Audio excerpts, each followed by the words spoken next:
back to the Curious Cube. Welcome back. So How have you how's guys everyone been? been? Been, kind of busy or, just getting stuff done, just sort of normal Aren't you a life. senior? So that should mean you have like no work, Well, right? yeah, exactly. What stuff do you have to get done? I mean, there's always some stuff that needs getting done or something. Like That what? doesn't answer the question. Wait, you're a homeschooled senior. What exactly do you have left Like- to do? Come on, there's always even homeschoolers do work. Homeschoolers don't just sit around doing nothing. Oh, You still did No, not answer the question. yes, that is what I'm asking. What work?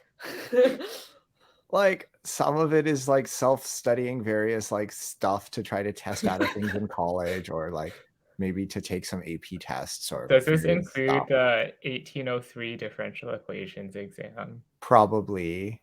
Unfortunate. Wait, which AP tests are you taking? This year, English literature and European history, I think, is the plan. Oh, just those two. Nice. Yeah. I'm just taking the two AP Physics C's. So we'll see how those go. European history. I heard that one's really brutal. Wait, so Isabella, since you're a second semester senior, I assume you have like no work. This is not okay. Well, I mean I still have homework and stuff, and like see there's this notion that like second semester seniors just give up on everything, and like I wish that were true, but for some reason I find it hard to just like completely shut down. Like I'll talk about like, oh, I'm so done with school, I don't care anymore, I'm free, while doing like all my homework that I've built up. It doesn't help that I've been missing school kind of recently for other things, for like trips and stuff, and like I have college visits lined up, which means I'll have more work to make up, and I literally have a test tomorrow and I know nothing. It's for organic chem. I know nothing. This is gonna go. No, your orgo. Yeah, this is gonna go great. Anyway, Holden, how have you been? There are a lot of T-sets to do. Fun. I can't wait for college. Oh man, and with all this talk about college stuff, so you see, Luke and I are both high school seniors, and a question that's probably on a lot of people's mind, including our own, is what college are we gonna go to? I know And, what college I'm going to go to next year. Wow. Really? Which one? Whoa, I wonder. Wow. Clown college. Yes. Turtle college.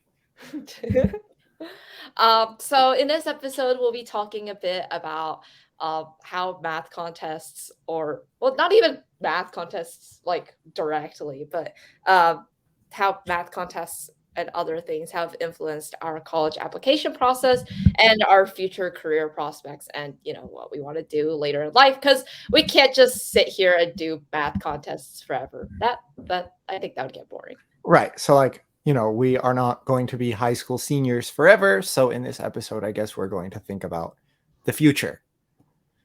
Scary. Okay, let's hop right into it. So our first question from Sophie. How has your experience in math impacted your high school experiences, and do you have any college application advice? I mean, like with regards to high school, I guess like I just treated like math as like a whole extracurricular. So like it took up the same amount of time as like your average, as like club, as like a club or a sport or instrument or whatever. So yeah, it drained a lot of time. But it was also really rewarding. I guess Like- for me, you could say like math just permeated the high school experience, because like I would do math in school and We things talked. like Wait, this. I think we did mention this like a bit. I forgot what I first- talked about on Curious Cube already. It was our first episode. I remember that. I don't one 'cause remember. It was special. Sure. I admit I don't remember absolutely everything we've talked about either. Okay, yeah, I don't either, but it was our first episode. I thought it meant more to you than that. But we talked about I'm less things in sorry. that episode because it was shorter. Yeah, which means you should remember better. No, that means if you randomly select a phrase from all Curious Cube episodes, it has the least chance of being in the first No, one. because of like bias. Like what was Yeah, it's yes, like length bias, because it was the longest ago. I have the least it's probability like the of remembering primary it. effect or whatever it is from psychology. It's like the thing, the first thing in a list and the last thing in a list are going to be the ones that you remember. So, well, okay. Do you remember what we did in the last episode? We interviewed the EGMO team. I was interviewed, yeah. fully expecting Holden to just say no. I don't even remember what we did in this episode so far. What? Anyway, where were we? I forgot. We need to talk about high school. I don't want to talk. Well, no, I don't mind talking about high school, but I'm almost done with high school. I don't need to look back on it. I'm kidding. I'm fine with talking about it. But yeah, I guess it like. You know, in my case, I guess math has like been a big part of like, you know, being homeschooled. Things are looser than kids who go to like school. So maybe it's not really comparable, but you know, math has been a thing, of course, like thing with a capital T or something. Yeah, being vague again. But yeah, like anyway, who wants to hear about not great thing about like doing math in high school is that like because it's not like a set club. Like okay, my school has a math club, but it's like mostly people just it's like it's not really like a math like contest club. It's just people gather together to do math activities and eat and like a lot of food. And yeah, so I guess like math contests to an extent were all like I guess almost a little isolating like within school since there weren't a whole lot of people that did it with me. But like outside of school, I had like a bunch of friends who did math. It's just, you know, since school takes up like most of my life, like it feels kind of weird having such a big part of my life be not involved in school. Does that make? I think I just kind of rambled. Does that make sense? I can. Sure. I think this is another one of those like homeschoolers have different experiences things. Maybe like obviously I do not have like people I know from school or something, so I don't really like I don't relate to like obviously I don't relate to like this, you know, contest math is not something that the other people in my school were doing because in my case there just are no other people in my school. Wait, so it is vacuously true, is what I'm hearing. You're not wrong, but you're not right.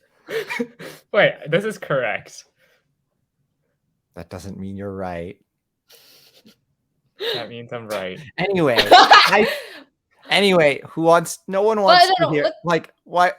Oh. Wait, no, go ahead. I was just gonna say, like, why do people want to hear about high school when we could be talking about college? Yeah. Okay. So the second part of this question was college application advice.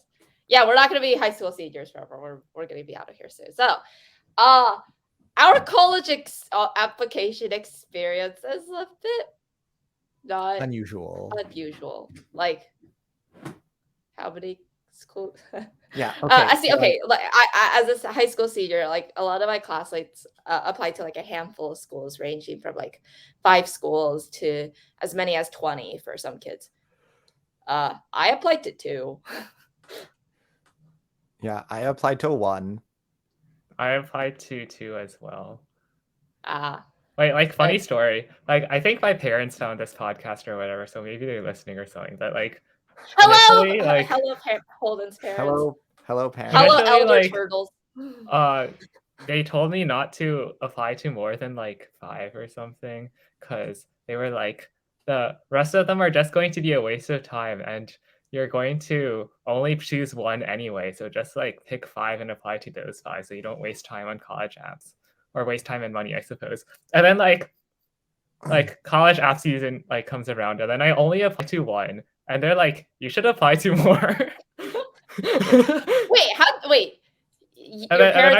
I applied to the other one after I got into MIT. Oh, you applied to the other one after you got in? Wait, Yeah. so if you got into MIT, okay, so the two schools in questions are MIT and University of Illinois, because that's where I'm from. Okay. So you got into MIT. Why'd you apply to another one? Because my parents told me to.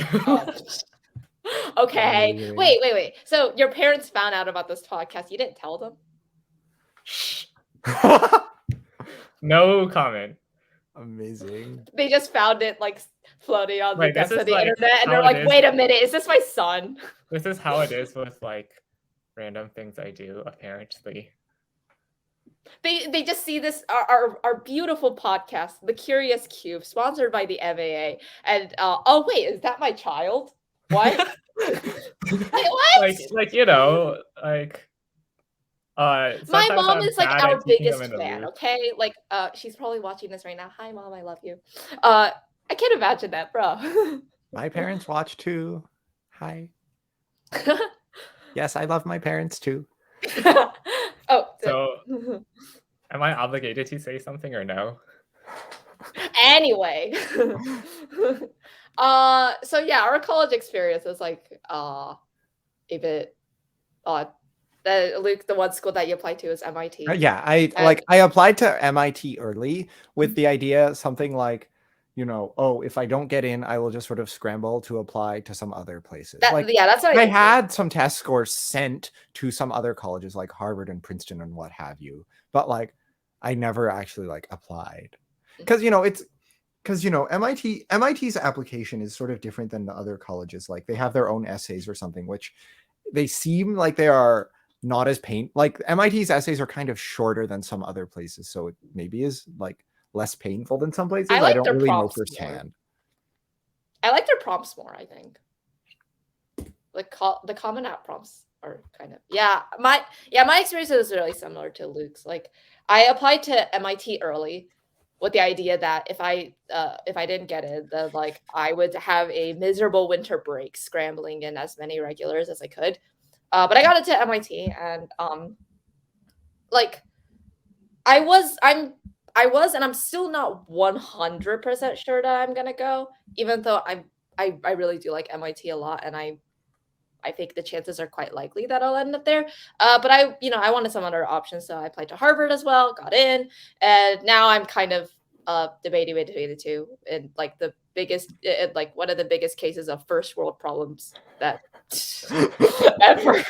Oh, woe is me. And and like to go back to what I was to go back to what I was saying earlier, like obviously whether a college's application has painful or less painful essays is not in and of itself a factor that should determine whether you want to go there, of course. But like it is the application is literally like a few months of your life compared to 4 years that you will be spending there getting a very important education. So yeah. But I would hope that no one thinks that. I hope so. Getting a degree or getting an education. We get it, Holden. Wow, you're at MIT. Okay, yeah, Holden, you're at MIT. Would you say you're not getting an education? I am learning things. Good. That's how it should be. That's how it. Yeah. One other part. So okay, I guess we could talk a bit more in depth about the. Okay, so first of all, with regards to math contests, yes, they're quite. I guess you could say they are helpful for like the college application process because they're. That feels weird to say though. So first of all, don't do math contests for the sake of the college app. Yes. I very much hope that people are not doing this, but don't do it. Like, please, like if your idea, this is like not. Yeah. Unfortunately, I think there are probably quite a few people who are doing this. Like, this is not like. I'm not going to tell you that it's not effective, but it's not good. It's not good in the long run. Like you end up like then you're just depriving yourself of potential that you may have in other areas because you're too busy doing something that you weren't all that interested in for the sake of the app, which is like No, come on. Like you should. I think this is something that like some of the MIT admissions people have written about, but this is, obviously this applies to more than just MIT, which is like you should, do things that make you like, fulfilled. the person you want to be, like a good, a person doing good things, doing the things you want to pursue, doing the things that make you fulfilled, sort of that make you sort of, self-actualized or whatever. And like that is like and then do those things, and then like those are the things you and then like those are the things you tell colleges about, so that like if those things get you into college, then you've sort of gotten the best of both worlds. And then if they don't get you into college, at least you still did the things that, if they don't get you into the like #1 college, at least you still did the fulfilling things. Yeah. Or something. I mean, this is what they say. Yeah, when it comes to college stuff, first things first, get good grades in school. Like, I really do mean that. Like, I know some people who have excellent contest scores and such, and then they didn't get into great colleges. And I think a non-trivial portion of that was due to like poor grades. So like with all my jokes about not paying attention, with Holden and my jokes about not paying attention in class, you should pay attention. Well, you should like pay attention to class, and you should like maintain high grades, because like that's like the that's the most important. Well, that's like the big thing. And then like your extracurriculars are like the secondary stuff. And yes, they are. Well, I don't know about secondary. They're like the other half. So you can't have one without the other. Or well, you can, but yeah, I mean you can, but like you should try to have a good balance. Anyway, and like the flip side is like if you're doing things only to get into college, then like what kind of person are you? What kind of person are you being? Like, are you really being the person you want to be if you're just doing things for the sake of impressing some people you don't even know who happen to have the right of admitting you to college? But like if you're only doing it to impress them, like what kind of a way to live is that? I guess another way to put it is like if you always do the things you enjoy, you'll have a good time in college regardless of where you go. Whereas if you do like things that not to take that too far, obviously, but to enjoy like in an actually good way, like yeah. Why are you holding a pen? Oh, why not? Like it's a pen. We're recording a podcast. Yeah, and like if you just do something that you're not that interested in for the sake of the app, then what happens after the app? Say everything goes to plan. You get into the college of your dreams, and like you talk about, and then like, then what? You've just burned 18 years of your life doing something that you don't really want to do, and then what? Like at that point, like, is it even worth it? I don't think so. So this is not exclusive to math contests. If you're like forcing yourself to do like a sport or an instrument even or anything like that for the sake of it looks good on college apps, and like take a moment and like think about what you would rather do. I don't know if that makes sense. Then like, okay, so now that we talked about like the math contest aspect of the college app, so like the awards or like the supplementary stuff, now we could let's talk a little bit about the essays. Yeah, actually spend time on your essays and start early and edit them a lot and have other people read them. The end. Holden, I got to read through Holden's essays. They were pretty good. If you say so. And like some advice that has been said about this that I will repeat is something like you can write something that like, or I don't know if I even remember. I think that it's something like you write something that only you could have written, like something that is like, or like something that is like really like really your experience or something. I guess I don't know exactly how to, but like, like write something that uniquely defines you. Is this a correct statement? Seems like not exactly what I was saying. I don't know. Just like there's enough advice. Like there's enough advice about college essays in the world already. True. I guess what be truthful and you know. My experience was like, well, okay. Obviously, you want your essays to stand out or whatever. And for me, the most effective way of doing that was I would like read my essays and I would think to myself, is like if I were an admissions officer, is this like an essay I would want to read? Like, is it just some kid going about their like stacked resume, or is it like a story or experience that helps me gain a better idea of like who this kid is?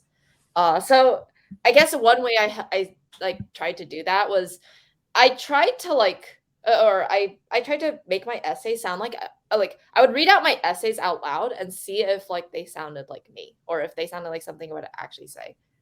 I think And that helps a lot. isn't this also just good advice about writing in general, like to read it out loud and see how it sounds or something? Well, yeah, think but like this is advice. if you're writing like a formal AP essay, Oh, like I mean, then you kind of have to be refined, formal, and persuasive. You have to no, you like should kind of write tick them well. You off. should just write well. Yeah, okay, whatever. But like for the essays, they're not getting graded on a rubric. They're supposed to give you the Yeah, I mean, Isabella. I guess I will not claim this about everything you ever write in your life, but I guess for your college essays, it should definitely be like a thing that sounds nice when you read it out loud. Mhm. Would that apply to research papers? Okay. I think I made my point. Okay, so then like equations sound nice when you read them out loud. they're not the entirety of your paper. Disagree. What's your favorite equation to read out loud, Luke? The trivial equation. 0 equals 0? Yes. That does sound nice to the ears, Why are we talking about this? Anyway, okay. And then like was there another question we wanted to get to? Yeah. Okay. Oh, this is true. So now we've talked about college, but that's only another part of our lives. There's also the beyond. So, our next question. You're reading this one, right? Oh yeah. So from Charlie.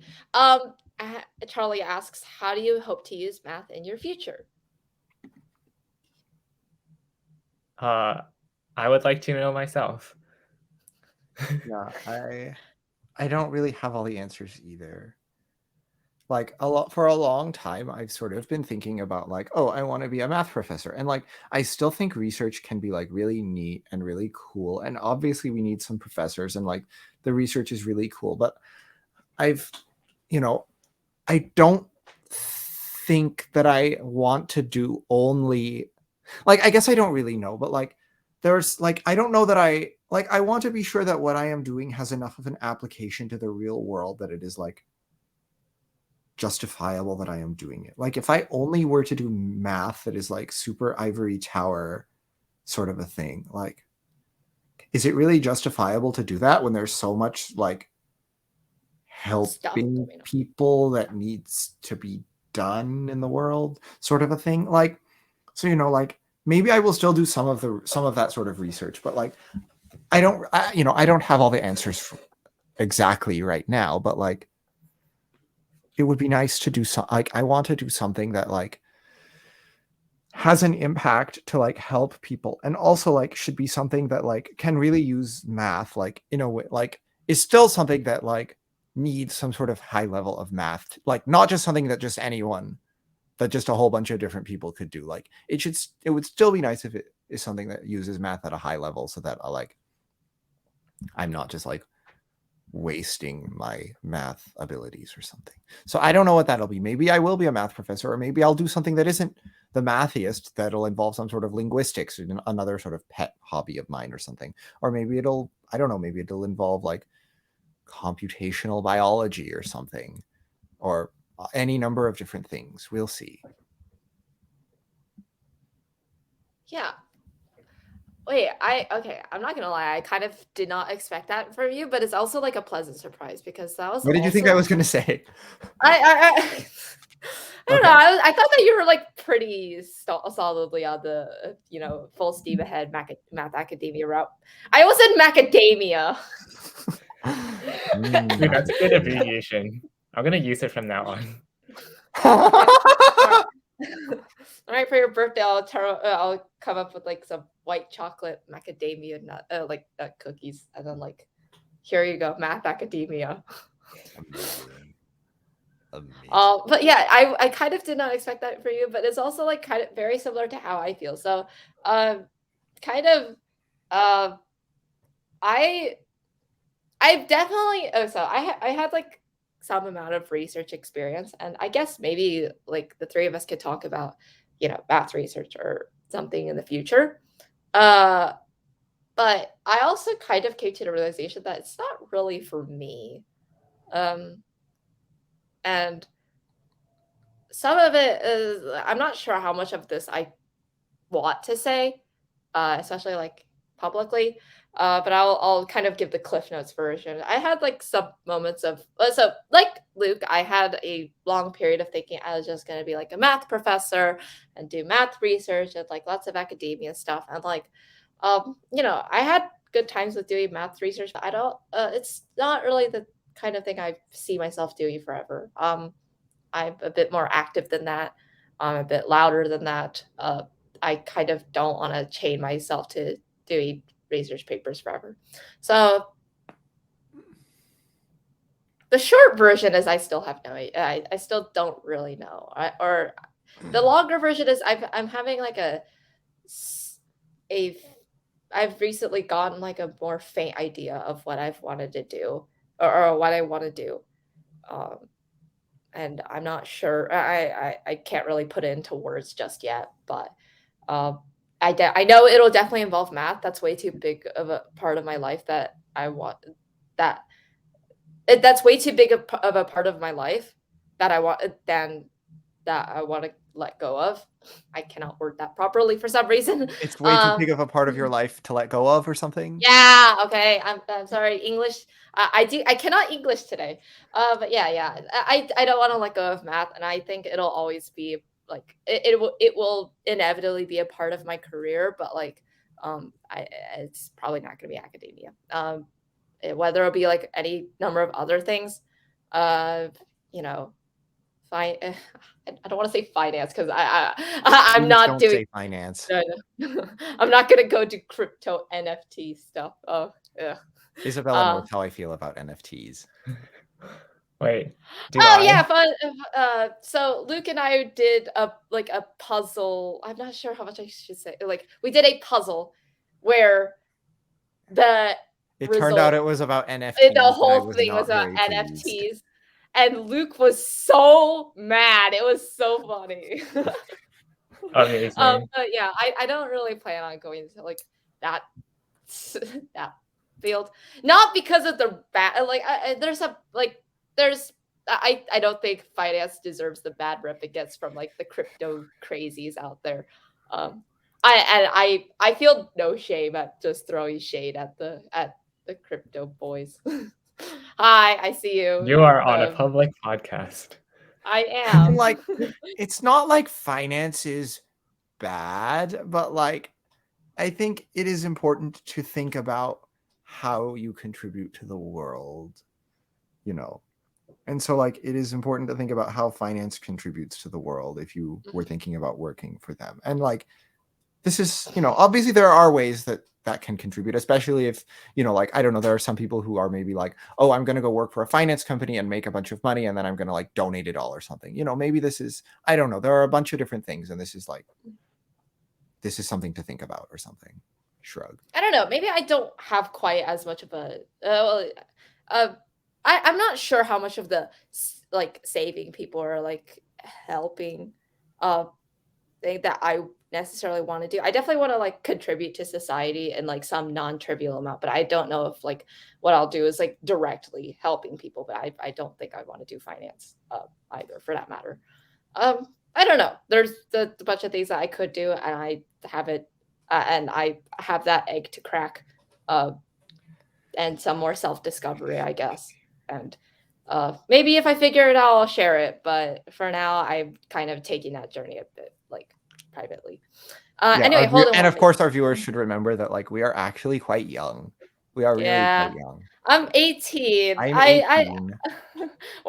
Luke and I are 18. Holden's 19. We're maybe some of you guys are like probably some amount of you guys are younger than that, but like we're not that much older than you. We don't. Yeah, like if any adults are watching this, they can like really think like that we're really quite young. Like, yeah.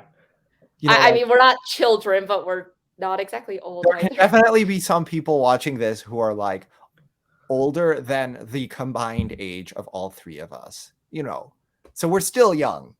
Anyway, Holden, do you want to answer the question? Yes. Okay. The question, just to reiterate, was like, how do I plan to use math in the future? Well, I guess like one thing I really enjoy doing is like teaching mathematics to others, but like I think like one of the like main ways to do this is become a professor, but this seems really hard. But yeah, like I could also do academia. I don't know. Like I don't want to think about it. Can I think about it later? Actually, yes. Procrastinating on the future. Actually, yes, you can. You're literally a freshman. You have time. Like math academia and research seems really interesting, but I also like explaining things to other people. So yeah. I do too, and me too. I kind of would like to be a professor if it wasn't for the academia tag that comes with it. You can just be a lecturer instead of a professor, whatever the distinction is. But I want to get paid. Don't we all? Okay. Anyway. Yeah. But obviously there are things more important than money. Many things more important than money. It's a big future. Mm-hmm. Yes, there are things worth more than any finite amount of money. Like love or something cheesy. Yeah. Speaking of which, Holden, have you had any luck? Wink, wink. No comment. No, this actually means no comment. Yes, I'm aware. Maybe our viewers aren't. Anyway, I guess that wraps up our episode about college and the future. The future is scary. I still don't know what I want to do, and I don't think I think the collective consensus is that we don't really know what we want to do yet, and not knowing is totally fine. Like, I don't think I personally am not stressing too much about it, I guess. The future will happen, and yes, there are things worth more than any finite amount of money. So there are many things to consider. We're also, not going another to have... statement that is true is if you have any finite amount of money, there are things worth more than that finite amount of money. Okay, Holden, we get it. You like quantifiers. Well, anyway, so welcome back to the Curious Square. Yes. Okay. Farewell, Holden. We finally kicked you out. Have we actually made that joke on the podcast before? No, we haven't. Yeah, that's like a little quip that we make every now and then like we've never actually got to make that joke on the podcast. Finally. I mean, I wouldn't remember. Wow. I'm convinced that Holden just like goes through his day completely dissociated. Okay. No comment. Anyway, I guess this wraps up this episode. Please keep sending in your questions. Yeah, send in your questions. We want your questions. Send in lots of questions. And see you in 2 weeks for our next episode. Thanks for watching. Yeah. Bye. Bye.